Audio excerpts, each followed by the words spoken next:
పొందావు. శాస్త్రాల నియమాలను, సమయ పాలనను ఉల్లంఘించావు. వీటి ఫలితంగా మహాభయంకరుడైన ఇద్దరు రాక్షసులు నీ గర్భంలో ఆశ్రయం పొందారు. సంతానం కోరుకున్నావుగా, పొందావు. దుర్మార్గులైన ఇద్దరు రాక్షసులకి తల్లివి కాబోతున్నావు. అటువంటి రాక్షసులు ఇంతకు ముందు జన్మించలేదు, ఇక మీదట జన్మించరు కూడా. వీరి జీవితానికి కేవలం 2 లక్ష్యాలే ఉంటాయి. భగవంతునితో శత్రుత్వం, వారి భక్తులందరినీ హింసించడం. ముల్లోకాలలో ఈ రాక్షసులు తమ దుర్మార్గాలతో అల్లకల్లోలం సృష్టిస్తారు. ఎప్పుడైతే వారి అకృత్యాలు శృతి మించిపోతాయో అప్పుడు వారిని స్వయంగా శ్రీ మహావిష్ణువే వధిస్తాడు. ఈ కవన సోదరులిద్దరికీ శుక్రాచార్యుడు తామసిక విద్యలన్నింటినీ నేర్పించాడు. రకరకాల అస్త్రశస్త్రాలను ప్రయోగించడంలో వారిని సాటిలేని యోధులుగా తీర్చిదిద్దాడు. స్వల్పకాలంలోనే ఈ ఇద్దరు సోదరులకు తమ పరమ శత్రువు గురించి ఇంకా తెలియదు. అసుర కులానికి ఒక్కడే శత్రువు.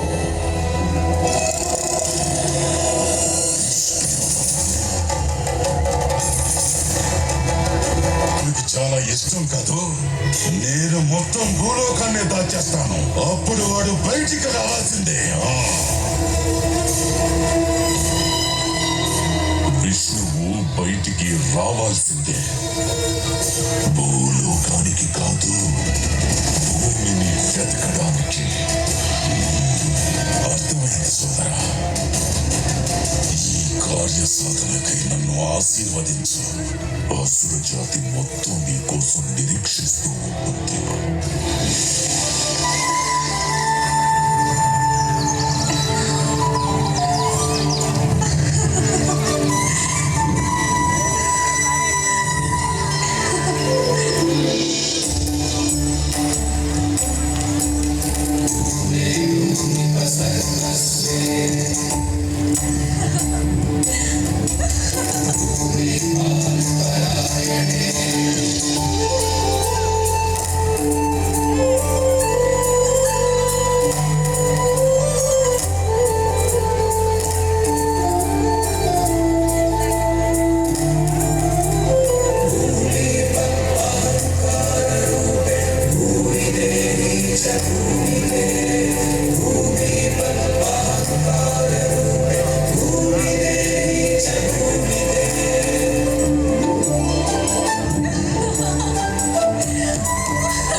భూదేవిని ఈ స్థితి నుంచి కాపాడగలిగే వారెవరైనా ఉన్నారంటే అది కేవలం శ్రీ మహావిష్ణువే.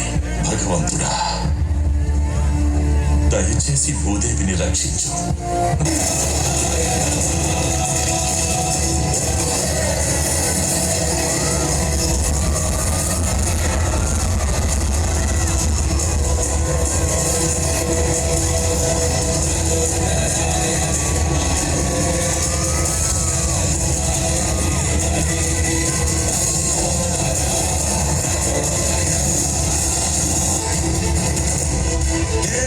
ఉండగానే భూమిని దిగిలే సాహసం చేస్తావా? నన్ను చూస్తుంటే అసహ్యంగా ఉంది.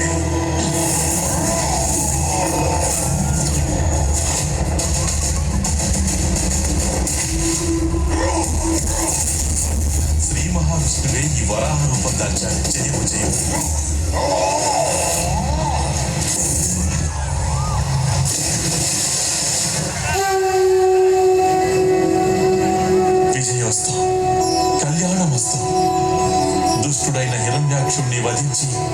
సకల ప్రాణులకు ఉపశమనం కలిగించారు. మా అందరి తరపున మీకు కృతజ్ఞతలు తెలియజేస్తున్నాం. ప్రతీకారం తీర్చుకోవాల్సిన సమయం. ఆ విష్ణువుకి ప్రియమైన ప్రతి ఒక్కరిని వధించండి. ఆ నరాలతో అల్లాడిపోవాలి.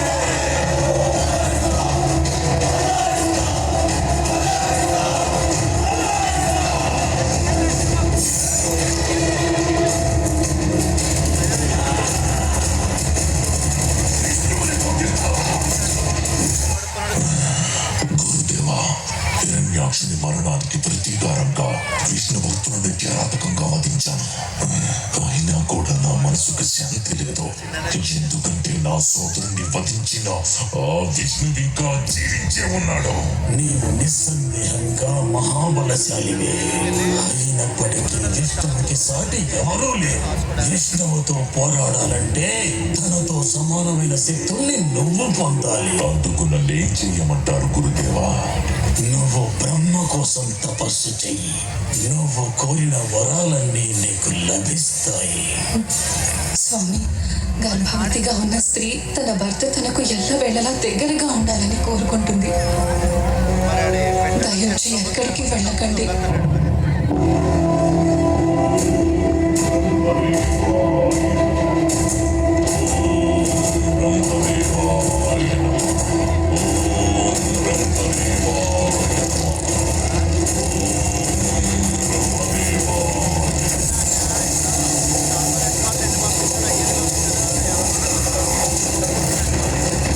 నేను నీ తపస్సుకి ప్రసన్నుడనయ్యాను వత్స.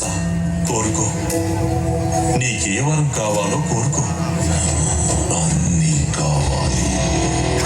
ఓ బ్రహ్మదేవా, నాకు వరమివ్వండి. ఈ సృష్టిలో నీచే సృష్టించబడిన ఏ జీవి వల్ల నాకు మరణం సంభవించకూడదు. అది దేవతలైనా మానవులైనా పశుపక్షాదులైనా సరే. నా మరణం పగలు గాని రాత్రి గాని, నా మరణం గృహం లోపల గాని గృహం వెలుపల గాని, అస్త్ర శస్త్రాల వల్ల కాని, సజీవుల చేత కాని నిర్జీవుల చేత కాని, అదే విధంగా యోగం ద్వారా లభించే అన్ని సిద్ధులు నాకు ప్రదానం చేయండి. ఉల్లుతారలో యశస్సు ఐశ్వర్యం నాకే దక్కాలి. దానితో నేను సమస్త జీవులకు సామ్రాట్టునవ్వాలి. ఆ అఖండ శక్తిని నాకు ప్రదానం చేయండి. ఈ బ్రహ్మాండంలోనే శక్తివంతుడైన పురుషునిగా మారే వరాన్ని నాకు ప్రసాదించండి బ్రహ్మదేవా. నేను అఖండ శక్తివంతుడవ్వాలి. తథాస్తు. అమరుడనయ్యాను. భగవంతునిగా మారిపోయాను. ఈ హిరణ్యకశిపుడే భగవంతుడు. సర్వత్రా నామస్మరణే వినిపించాలి. హిరణ్యకశిపుడే భగవంతుడు.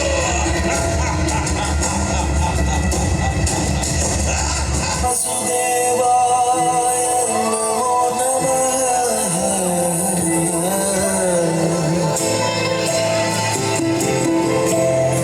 నారాయణాయ నమో నమః. వాసుదేవాయ నమో నమః. సాక్షాత్కరించిన సత్యస్వరూపుడా, అన్నిటంతటా నువ్వే నిండగా.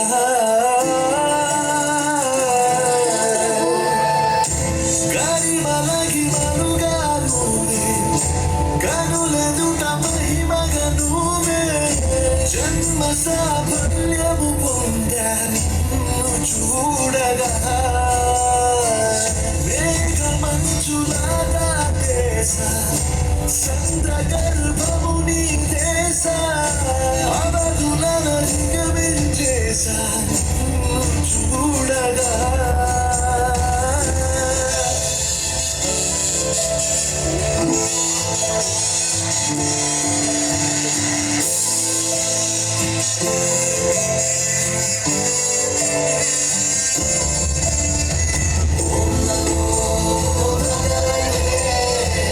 వాసుదేవాయ నమః.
భగవతే వాసుదేవాయ. హృదయాన్ని దుర్బలంగా మార్చే భావనలకు మా రాక్షస జాతి ప్రాముఖ్యత ఇవ్వదు కయ్యాదు.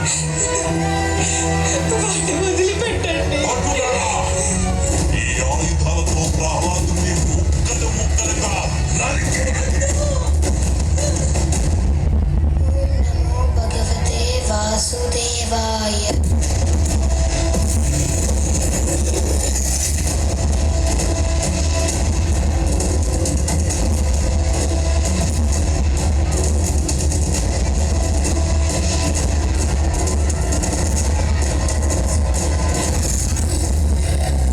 భగవతే వాసు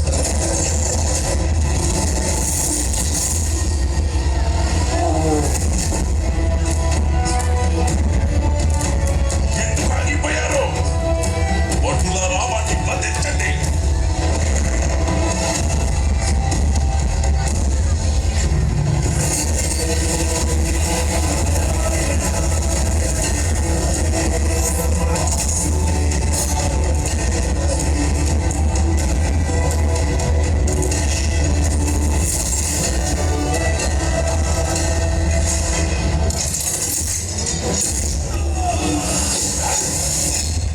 ఓం నమో భగవతే వాసుదేవాయ. ఓం నమో భగవతే వాసుదేవాయ.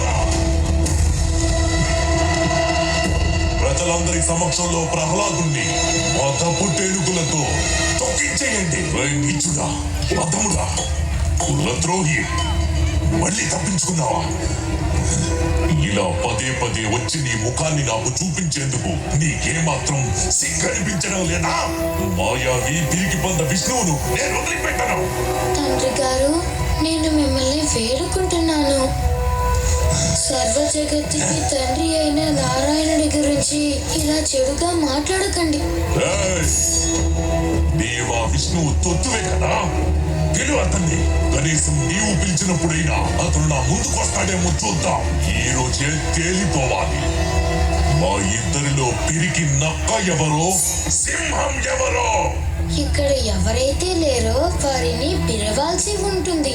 మీరు ఎవరినైతే పిలవాలి అనుకుంటున్నారో ఆయన సర్వాంతర్యామి, సర్వత్రా ఉంటారు. ఆయన సర్వవ్యాపి.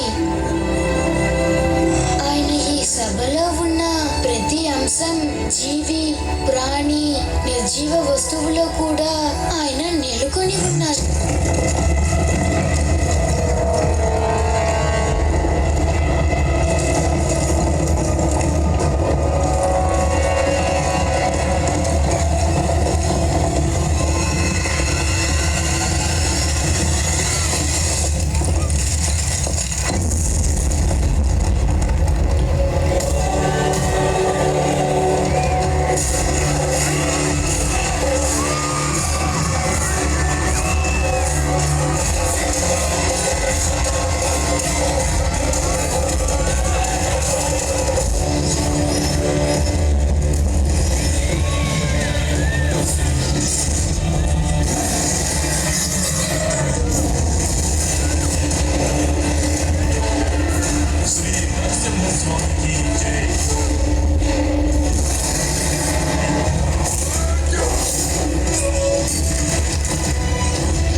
అసలు సంగతి విను.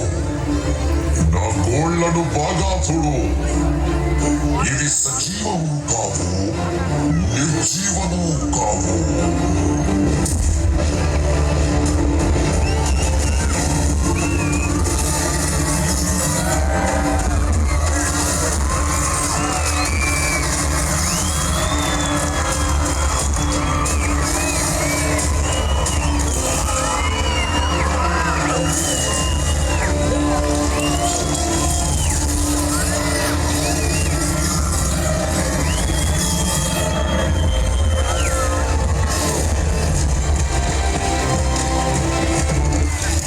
దయచేసి శాంతించండి ప్రభు. చూడండి అందరూ ఎలా భయపడుతున్నారు.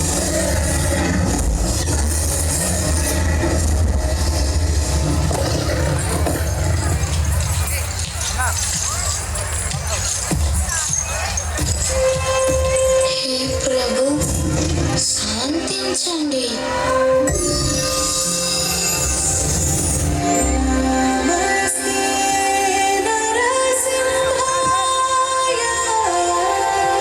హే ప్రభు,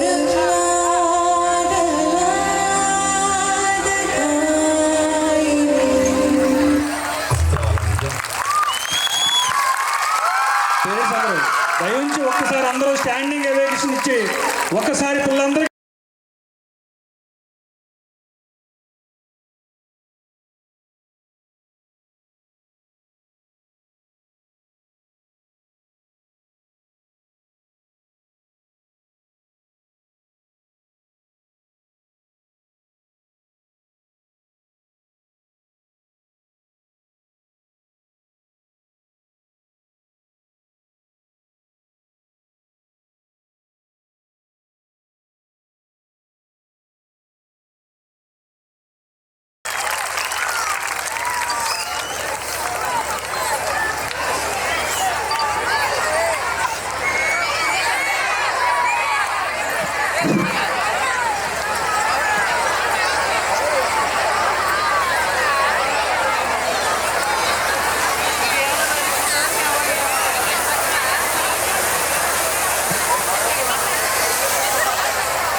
చాలా ఎక్స్ట్రాడినరీ పెర్ఫార్మెన్స్ చేశారండి. అంటే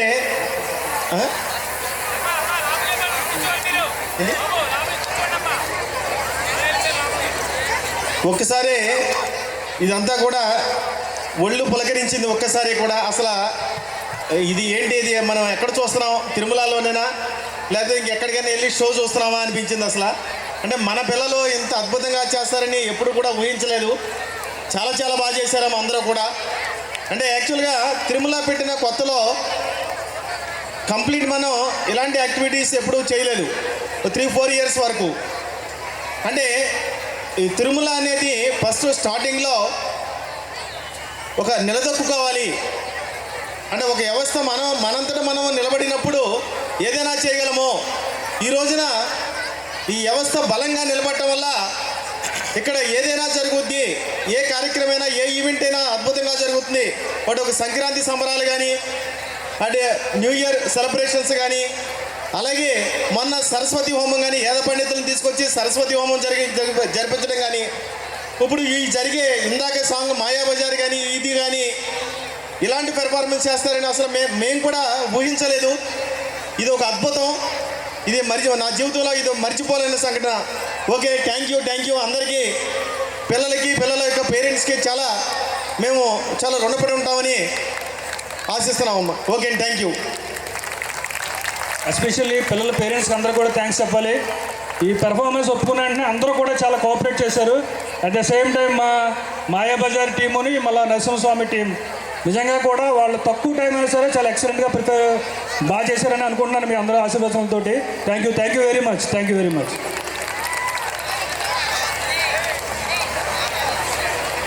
ఓకే నాన్న, డిస్పర్స్ ఎవరిబడి disperse. Thank you very much. Thank you. అంటే అప్పుడు డిస్పర్స్ అయితేనే కదలండి అని చెప్పి అందుకని కదలట్లేదు మా వాళ్ళు. Thank you.